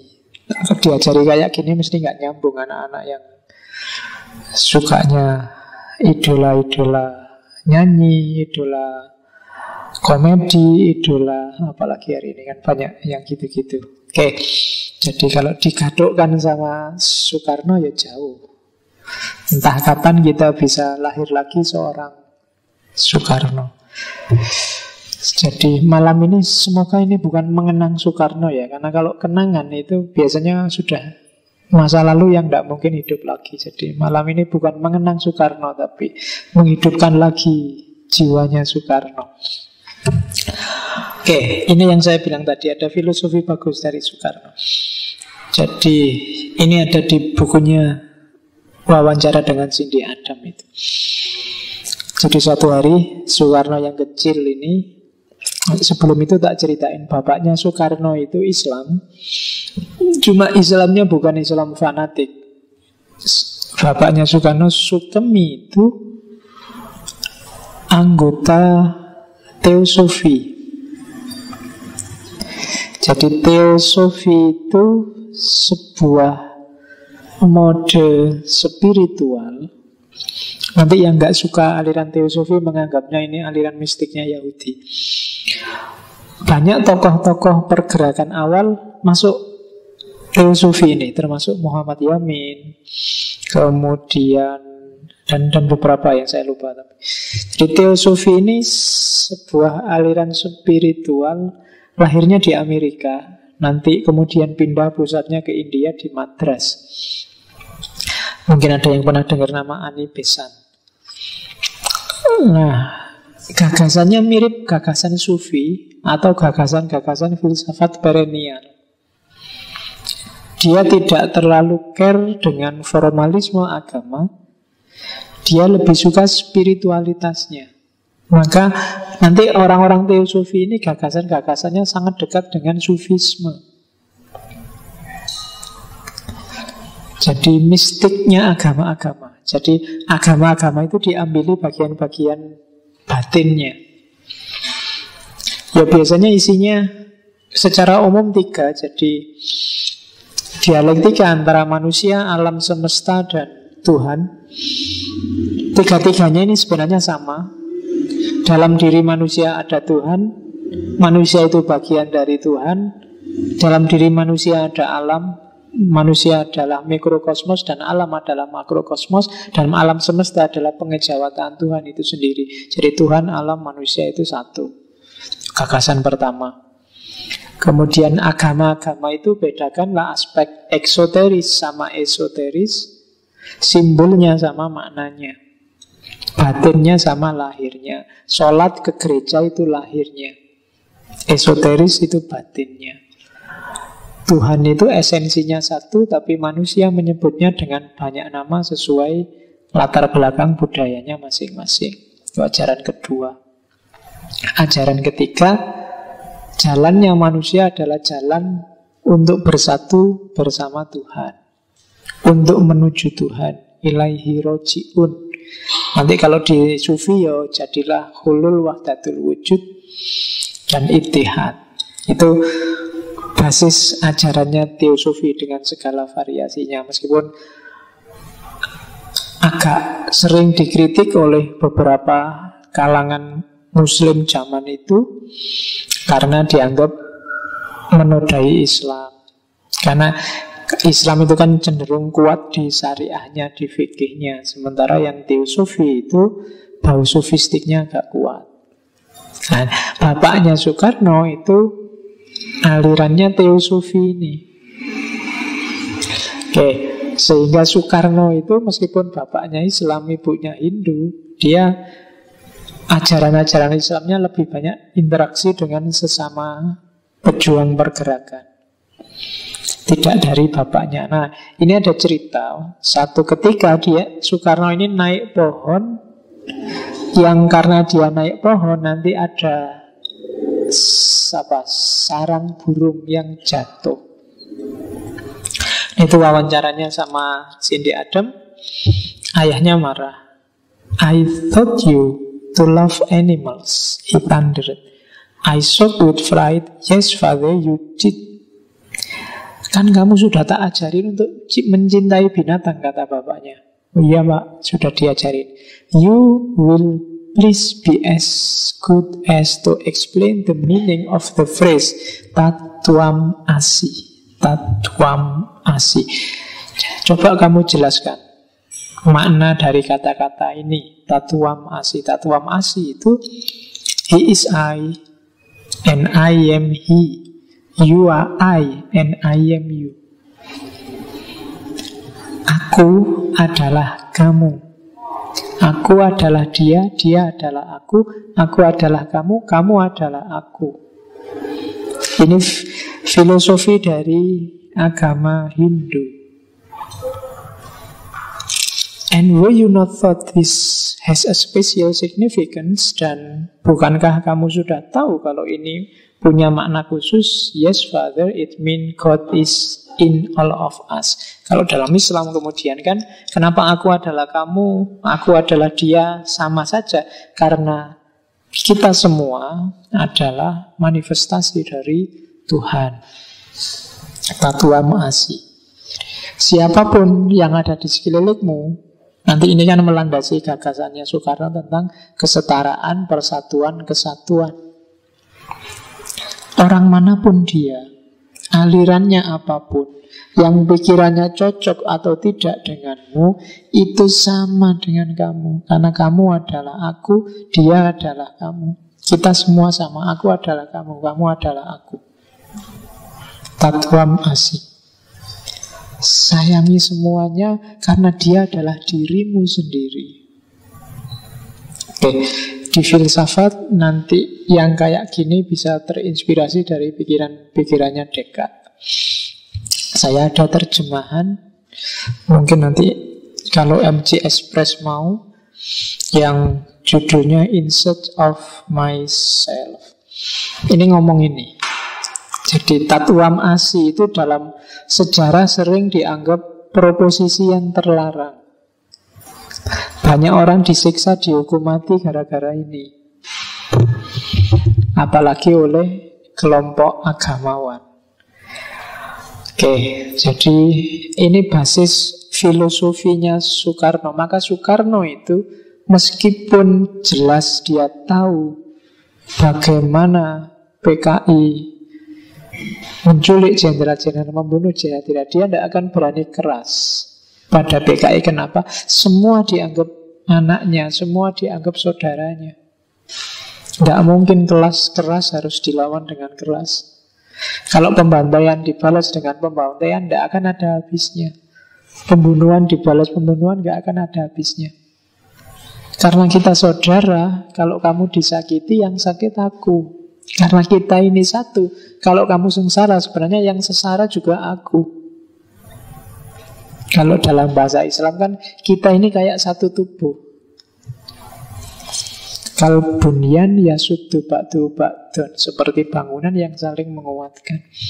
Kalau di Hindu tadi Tatuam Asi.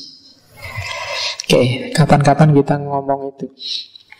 Jauh, kalau ada waktu nanti kita bedah. Karena yang saya terjemah itu modelnya novel. Nanti cuma agak bulet dikit. Ya, antitesisnya buku itu. Nek buku itu kan ngomongnya ngawur-ngawuran. Cuma yang terjemahan ini agak serius. Oke, sekarang kita lihat visinya Soekarno tentang Islam. Jadi Soekarno ini dalam sejarahnya menurut saya seorang reformis dalam hubungannya sama Islam. Jadi dia pernah nulis di Panji Masyarakat yang judulnya Memudahkan Pemikiran Islam. Kemudian dikritik oleh Nasir, Soekarno itu bukan memudahkan pemikiran Islam, tapi memudahkan pemikiran Islam. Gampang no. Dikritik lagi oleh teman dan guru Islamnya Hasan. Soekarno itu bukan memudahkan pemikiran Islam, tapi membudakkan pemikiran Islam. Jadi ajaran Islam dipakai untuk kepentingannya. Jadi saat itu ada cerita Soekarno itu punya salah seorang anaknya, ada anjing nyelonong masuk rumah, terus menjilati ember yang di rumah. Terus anaknya bilang, "Papa, ini ada embernya dijilati anjing nih." "Ya sudah, kamu bersihin pakai sabun, antiseptik, kamu bilas berapa kali nanti kan sudah." Terus anaknya protes, "Loh, kan ada hadisnya, katanya Nabi kalau dijilat anjing itu harus di air 7 kali, salah satunya pakai debu." Jawabannya Soekarno, "Ya zaman Nabi Muhammad belum ada antiseptik, belum ada sabun. Kalau sekarang sudah ada antiseptik, ada sabun, ya sudah pakai itu aja cukup. Allah lebih tahu." Dan yang kayak gini diceritain Soekarno di Memudahkan Pemikiran Islam. Bikin kontroversi pasti kan. Jangankan dulu, sekarang aja kamu gak diserbu FPI, selamat kamu. Cara mikir ini, ya kan? Ya, kamu baca itu. Ini tak potong dari artikelnya. Judulnya aja provokatif. Masyarakat onta dan masyarakat kapal udara. Kita itu masyarakat hari ini sudah ndak onta lagi, kapal udara. Kalau mindset kita masih onta, ya kita naik haji, naik onta, pening. Kita itu sekarang sudah masyarakat kapal udara. Baca ya kalimatnya agak provokatif. Kita tidak ingat bahwa masyarakat itu adalah barang yang tidak diam, tidak tetap, tidak mati, tetapi hidup, mengalir, berubah senantiasa, maju, dinamis, berevolusi. Kita tidak ingat bahwa Nabi SAW sendiri telah menjadikan urusan dunia, menyerahkan kepada kita sendiri perihal urusan dunia, membenarkan segala urusan dunia yang baik dan tidak nyata, haram atau makruh. Kita royal sekali dengan perkataan kafir. Kita gemar sekali mencap segala barang yang baru dengan cap kafir. Pengetahuan barat, kafir. Radio dan kedokteran, kafir. Sendok dan garpu dan kursi, kafir. Tulisan Latin, kafir. Yang bergaul dengan bangsa yang bukan bangsa Islam pun kafir. Padahal apa? Apa yang kita namakan Islam? Bukan roh Islam yang berkobar-kobar, bukan amal Islam yang mengagumkan, tapi dupa dan karma dan jubah dan celak mata.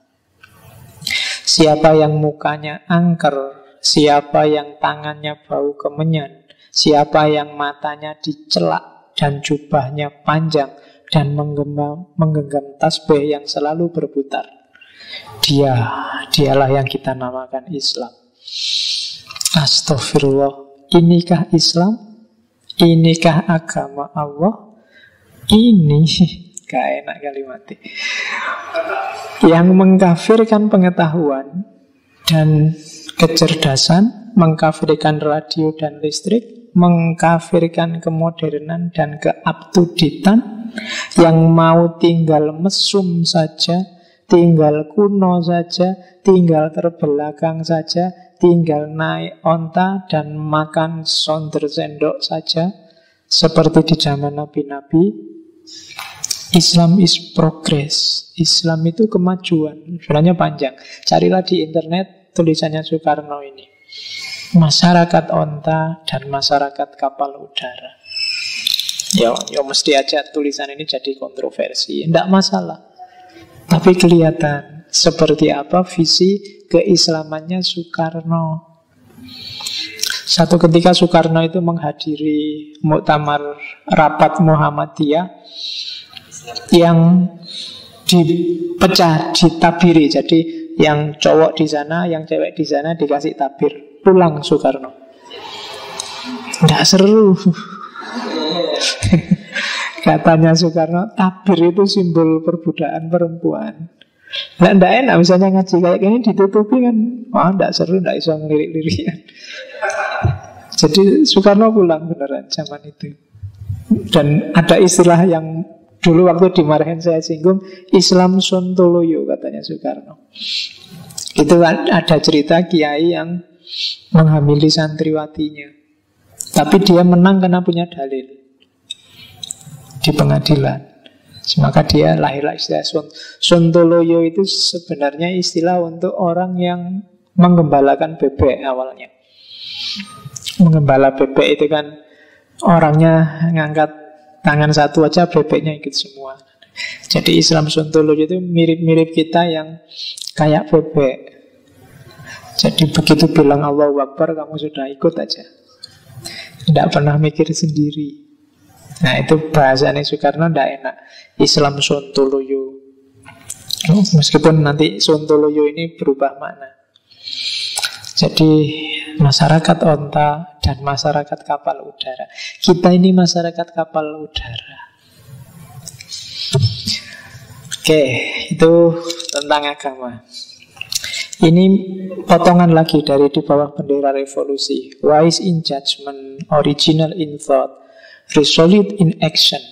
Bijaksana dalam menimbang, orisinil dalam pikiran, tegas dan tangkas dalam tindakan. Itulah kombinasi yang dapat mengatasi pergolakan dalam pertumbuhan nasional. Karena itulah maka saya menganjurkan adanya jiwa yang tangkas dan dinamis, jiwa yang tidak takut kepada perubahan, jiwa yang berani mengadakan perubahan kalau perlu, jiwa yang berani think and rethink, jiwa yang berani shape and reshape, berani make and remake, jiwa yang berani terjun ke dalam lautan bergelora untuk menyelam, mencari mutiara. Insya Allah kalian bisa menangkap gagasannya jadilah orang yang pinter. Karena yang pinter, dia akan bijaksana dalam menimbang. Jangan jadi follower, orisinillah dalam pikiran. Kalau sudah, maka kalian tegas dan tangkaslah dalam tindakan. Jadi visinya bagus, proses berpikirnya orisinal, prakteknya tegas, tangkas. Itu kunci Indonesia besok bisa sukses. Kalau enggak, yo hanya gegeran demi gegeran yang terjadi. Oke, ini yang sering dikutip orang. Kita bangsa besar. Kita bukan bangsa tempe. Kita tidak akan mengemis. Kita tidak akan minta-minta.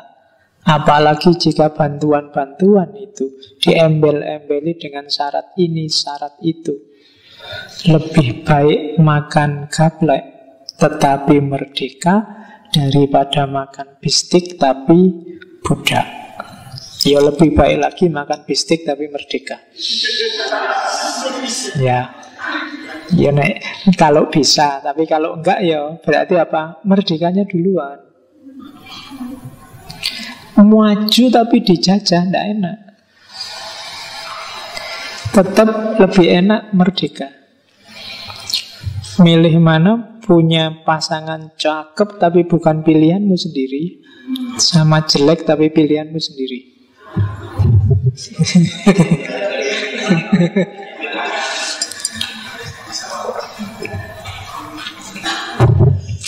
Oke, yo nanti pikirin di kamar. Oke ya, jadi yang penting kita ini bangsa besar loh ya. Mentalmu jangan kerdil, jangan minder. Kadang-kadang kita ketemu bule aja kan minder. Bule bisa ngomong Inggris itu aja kan kita rada merinting-merinting gimana gitu. Biasa aja. Ya, kadang-kadang biasanya diskusi kalau apa itu pokoknya wah. Kadang-kadang yang diomongkan bule-bule itu ya podo wae sama yang kita omongkan. Menurut saya beberapa ilmuwan Indonesia, intelektual Indonesia jauh lebih canggih cara mikirnya. Hanya saja pakai bahasa Indonesia. Jadi menurut kita levelnya masih belum internasional. Kalau sudah bahasa Inggris baru internasional. Kadang-kadang begitu. Padahal kita bangsa besar loh. Kita bukan bangsa tempe. Jangan mau minder, jangan merasa kecil. Apalagi mengemis-ngemis. Entah itu ngemis duit, ngemis funding, ngemis proyek. Enggak, jangan sampai minta-minta. Kalau mereka butuh kita, ayo. Tapi kalau kita yang minta-minta, sebaiknya jangan. Jangan khawatir, kita tetap bisa makan meskipun mereka tidak ngasih bantuan. Meskipun makannya cuma gaplek, tidak masalah. Oke, itu maunya Soekarno. Jadi Soekarno mimpi kita itu kayak gini loh. Cuma banyak dari kita yang lupa. Oke, katanya Soekarno, kami akan menggoncangkan langit, menggempakkan darat, dan menggelorakan samudra, agar tidak jadi bangsa yang hidup hanya dari 2,5 sen sehari. Bangsa yang kerja keras, bukan bangsa tempe, bukan bangsa kuli. Bangsa yang rela menderita demi pembelian cita-cita. Ini kelemahan besar kita hari ini. Kita tidak kuat menderita untuk cita-cita. Semua orang pingin enak sekarang. Semua orang pingin nyaman sekarang. Nggak ada yang mau puasa. Semuanya pingin buka langsung sekarang. Jarang ada yang, apalagi yang muda, yang tua-tua aja jarang yang mau tirakatan sekarang. Tirakatan itu ya memang sengaja membuat dirinya kayak orang sengsara, kayak lo ya. Jadi yang lain foya-foya makan enak, kita tidak perlu forsir di urusan makan. Yang lain tidur nyenyak, kita bangun, tafakur, sholat. Itu namanya tirakatan. Jarang orang kayak gini. Itu tirakat religius. Ada lagi tirakat yang lain mungkin banjaan proyek kita tidak usah dulu deh. Yang lain sama-sama nuntut naik gaji kita, sudahlah, nanti gaji belakangan, produktivitas dulu. Itu sama juga tirakatan. Kalau semua orang ingin enak sekarang, ya susahnya besok. Mungkin anak cucu kita yang sengsara. Beberapa puluh tahun yang akan datang, mungkin tidak lama lagi sumber daya listrik habis. Air juga sekarang mulai terancam. Apalagi BBM. Kita paling sampai berapa puluh tahun lagi kalau nggak ada yang alternatif, kita akan sengsara. Tapi kamu kan nggak mau susah sekarang. Listrik mati 2 jam aja kan kamu pontang-panting dunia setengah kiamat. Harus ada listrik, harus ada air, harus ada BBM. Kadang-kadang tidak penting nyala semua. Ya kan, laptop bisa 24 jam, apalagi HP, apalagi TV, apalagi nyala kabeh. Kamu pingin enak dong, tidak mau puasa sama sekali. Padahal orang yang buka itu hanya yang puasa. Kalau nggak puasa ya nggak dapat buka. Sama-sama makannya, tapi nikmatnya beda. Maka katanya Soekarno, belilah cita-cita dengan rela menderita. Kalau enggak ya enggak. Yo akan seperti ini saja. Maka presidennya harus mau puasa, DPR-nya harus mau puasa, menterinya harus mau puasa, mahasiswanya juga harus mau puasa. Mempuasai cita-citanya. Oke, kamu terjemahkan sendiri puasamu. Kamu cari sendiri, kamu harus puasa seperti apa. Melekan nulis, melekan baca, itu puasa juga. Yang lain menghambur-hamburkan uang untuk beli HP terbaru, kamu simpen untuk beli buku, itu juga puasa. Ya kan? Leyawan ngono lho, poso, kamu sudah tak bilangin. Saya tidak tahu ada nggak di sini yang kemarin inden Samsung Note 7 itu. Samsung hanya memproduksi 200.000 unit untuk pre-order. Di Indonesia ditawarkan 200.000, 2 hari langsung habis.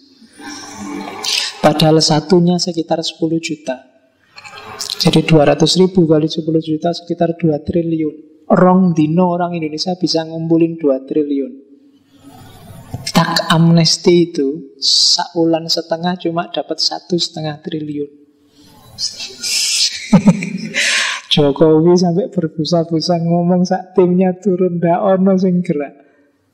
Tapi Samsung nawari Galaxy Note 7 itu langsung habis 200. Bayangkan uang 2 triliun ya. Kita pening mikir pendanaan ABCD, 2 triliun gratis masuk rekeningnya Samsung hanya dalam waktu 2 hari.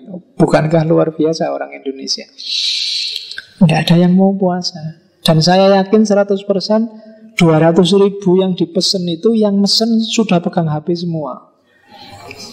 Nggak ada kok orang tidak punya HP terus pesen itu. Mesti sudah pegang HP semua. Oke, itulah Indonesia. Saya punya kenalan profesor di Singapura itu.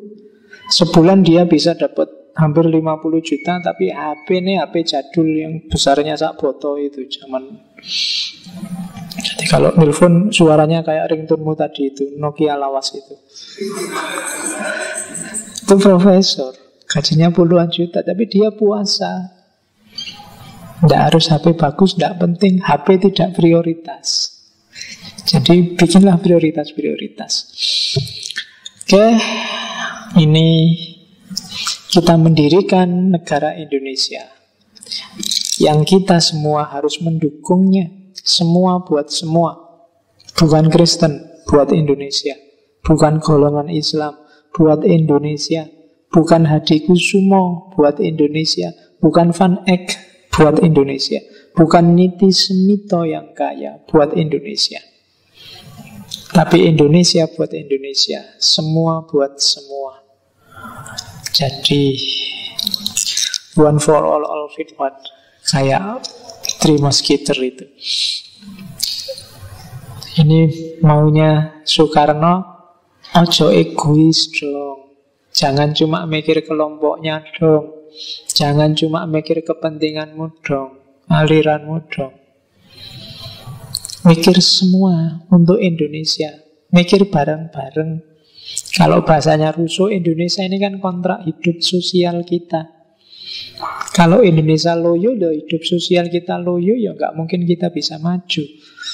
Masa depan anak cucu kita dipertaruhkan. Kalau semua orang egois, memilih kebenarannya sendiri dan menang-menangan, ya yang terjadi mesti saling kalah mengalahkan sesama saudara. Tidak Kristen, tidak Islam, tidak siapa saja. Yang mayoritas nggak usah gaya, karena saya mayoritas harus menang. Yang minoritas nggak usah cengeng, karena saya minoritas harus dibela. Indonesia untuk Indonesia. Mikirnya harus bareng-bareng. Jangan egois. Ini untuk yang muda-muda juga. Ini panjang sih. Kepada pemuda, terutama sekali yang berkata, terutama sekali saya berkata, engkau hidup dalam zaman segenap bangsa kita mencari hidup. Engkau menyaksikan perkosaan-perkosaan di satu pihak dan penderitaan-penderitaan karena perkosaan di pihak lain. Engkau berjalan di antara rentetan kebuasan-kebuasan dan genangan-genangan air mata dan darah akibat kebuasan itu. Engkau melihat pembunuhan-pembunuhan, pencurian-pencurian, perampokan-perampokan tiap hari terjadi di muka pintu rumahmu sendiri. Ada orang-orang berkata, itu semua ialah untuk terlaksananya satu ide. Tapi semua itu bukan sekedar soal ide. Semua itu mengenai soal tinggi atau rendahnya nilai manusia, mengenai soal baik atau jahat. Dan engkau pemuda, engkau di hadapan soal baik atau jahat itu, dapatkah tinggal diam saja? Siapa tinggal diam di hadapan semua hal-hal semacam itu, sebenarnya telah mendegradir dirinya sendiri secara moral. Jadi ini Soekarno nyindir kita semua. Ini ditulis puluhan tahun lalu, tapi menurut saya masih relevan. Hari ini kita banyak menyaksikan kekacauan, kebuasan, keliaran-keliaran yang kadang-kadang atas nama ide tertentu, gagasan tertentu, ideologi tertentu, pikiran tertentu yang merasa benar. Sehingga kita nggak berani ngeritik. Katanya Soekarno, enggak, ini nggak ada urusan sama ide, nggak ada urusan sama ideologi. Ini urusan baik buruk, kebenaran dan kejahatan. Jangan diam saja. Yo geraklah. Yo kayak agama itu kan. Kalau kuat pakai tangan, nggak kuat pakai mulut, nggak kuat pakai hati. Jangan diam saja. Bergeraklah sesuai kekuatanmu, sejangkau kekuasaanmu. Karena begitu kamu diam saja tidak peduli, berarti moralitasmu dipertanyakan. Yang bisa nulis, proteslah dengan nulis. Yang bisa ngomong, proteslah dengan ngomong. Yang punya power, gugatlah dengan powermu. Paling tidak, ingkari dengan hatimu. Jangan percaya dengan rasionalisasi. Mengatasnamakan ideologi lah, mengatasnamakan. ISIS itu yang sadis kayak gitu, dia punya dalil.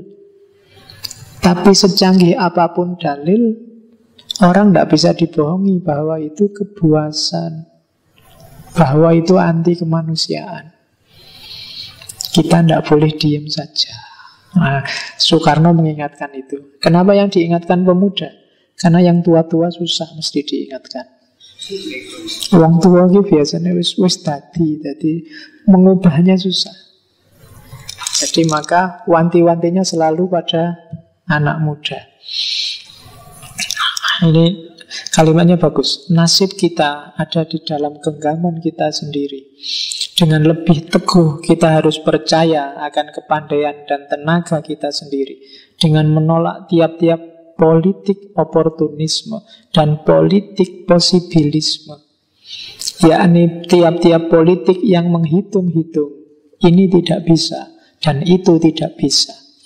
Maka kita bersama Mahatma Gandhi berkata, siapa mau mencari mutiara haruslah berani selam ke dalam laut yang sedalam-dalamnya. Siapa yang dengan kecil hati berdiri di pinggir saja dan takut akan terjun ke dalam air, ia tak akan dapat sesuatu apa. Jadi jangan menyerah pada nasib. Nasibmu di tanganmu. Kalau ingin dapat mutiara, terjunlah ke tengah samudra.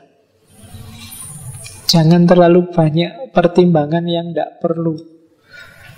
Jangan oportunis, tidak punya prinsip.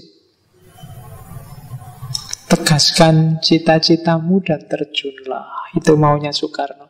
Politik oportunisme dan politik posibilisme itu hari ini masih hidup.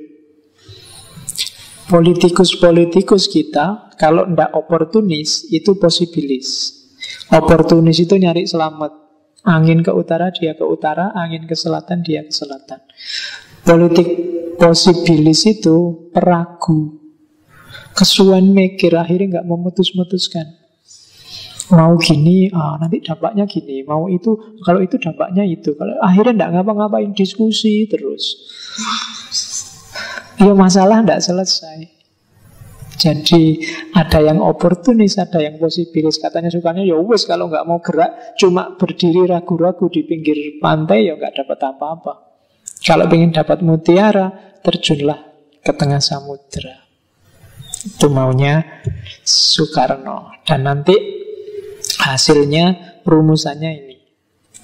Trisaktinya Soekarno kan yang kita omong di Marxisme kemarin. Jadi mimpinya adalah Indonesia itu berdaulat di bidang politik, berdikari di bidang ekonomi, dan berkepribadian di bidang kebudayaan. Hari ini tiga-tiganya terancam. Kalian sendiri silahkan menganalisis terancamnya di mana. Oke, alhamdulillah sudah jam 10. Selesai tirakatan kita. Ngomong tentang Soekarno. Jadi Indonesia itu dulu dilahirkan dengan semangat ini antara lain. Maka ya yang berkesempatan mendengarkan lagi visinya Soekarno, diizinkan oleh Allah ketemu lagi dengan pikiran-pikirannya Soekarno, mungkin ada amanat untuk mari kita hidupkan lagi. Malah yudraku kulluhu la yudraku kulluhu. Yang tidak bisa digulkan semuanya, ya jangan ditinggal semua. Sampean mampunya sampai berapa persen dari visi-visi yang bagus dari Soekarno tadi. Bisa 10% ya 10%, bisa 20% ya 20%. Jangan pesimis. Wah kalau kayak Soekarno itu sekarang tidak jalan pak, tidak laku pak. Ya wassalam, nanti berarti kehidupan berbangsa bernegara kita akan bubar, tidak karu-karuan. Tidak ada landasannya, tidak ada pijakannya. Oke, alhamdulillah itulah kemerdekaan gaya Soekarno. Ya ada sih kelemahan-kelemahannya, cerita-cerita yang jelek dalam tanda petik tentang Soekarno. Cuma jangan ketipu oleh cerita-cerita jelek. Kadang-kadang ada banyak hikmah dari seseorang, dari satu aliran, dari satu buku, dari satu ideologi, dan kita tidak mendapatkan hikmah itu karena kita tinggal semuanya. Soekarno itu semua dijelajahi. Ahmadiyah pun dijelajahi. Katanya Soekarno, saya tidak setuju kalau Mirza Ghulam Ahmad itu nabi. Mujaddid pun saya nggak setuju. Tapi saya suka dengan tulisan-tulisannya Mirza Ghulam Ahmad. Saya dapat beberapa manfaat dari tulisannya. Oh itu kan orang luar biasa. Kalau kita kan begitu Ahmadiyah haram, A sampai Z-nya Ahmadiyah dibuang. Padahal mungkin ada satu dua teori, satu dua konsep, satu dua hikmah dari karya-karya orang Ahmadiyah yang mungkin bermanfaat. Dan itu yang dilakukan oleh Soekarno.